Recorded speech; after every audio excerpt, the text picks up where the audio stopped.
Chapter 1. Be prepared, be prepared. That is the Boy Scout motto. But I never seemed to be well prepared for anything, be it an exam or a journey. So how did I survive as a Boy Scout? It seems a rumor had gone around the junior school that I was a good cook.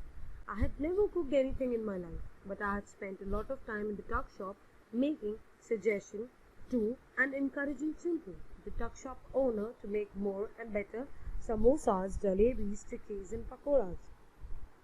With this qualification, I won a cookery badge and was put in charge of a Boy Scout troop's supply of ration. There were about 20 of us in a troop. During the summer break, our Scoutmaster, Mr. Olive, took us on camping expedition to a mountain a few miles outside Shimla. The first night we were put to work peeling potatoes, skinning onions, shelling peas and pounding masalas. When the ingredients were ready, I was asked what should be done with them. Put everything in that big deikchi, I ordered. Pour half a tin of ghee over the lot. Add some nettle leaves and cook for half an hour.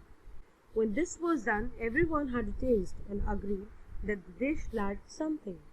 More salt, I suggested, but the dish still lacked something. Add a cup of sugar, I ordered, and a bottle of tomato sauce. The dish was a great success. Even Mr. Oliver, who had no idea what had gone into it, enjoyed it. "What's this called?" he asked.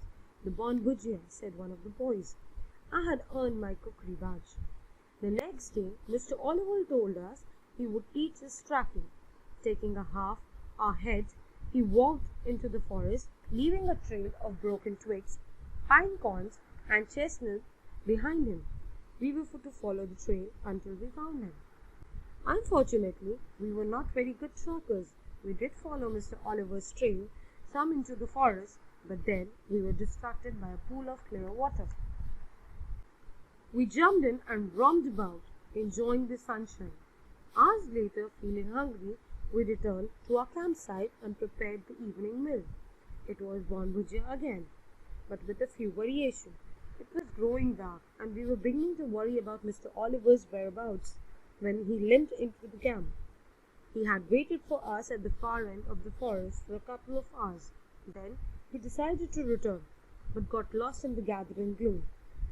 Village folk finally held him back to the camp. He was very angry and made us return all our badges, including my cookery badge. An hour later, when we were all preparing to get into our sleeping bags for the night, Mr. Oliver called out, "Where's the dinner?" "We have had ours," said one of the boys. "Everything is finished, sir." "Bon, he's the cook. Bon, get up and make an omelette." "I can't, sir." "Why not?" "You have my badge. Not allowed to cook without it." "Scotch rules, sir." "I have never heard of such a rule, but you can take your badges, all of you. We return to school tomorrow." Mr. Oliver turned to his tent in a huff, but I relented and made him a grand omelette, garnishing it with dandelion leaves and a chili. "Never had such an omelette before," Mr. Oliver said. "Would you like another, sir?" Tomorrow, Bon, tomorrow. We'll breakfast early tomorrow." But we had to break up our camp in the early hours of the morning early hours of the next morning. Our bear had wandered into our camps, entered the tent where our stores were kept, and created havoc with all our provision, even rolling our biggest deck tree down the hillside. In the confusion and uproar that followed, that bear entered Mr. Oliver's tent.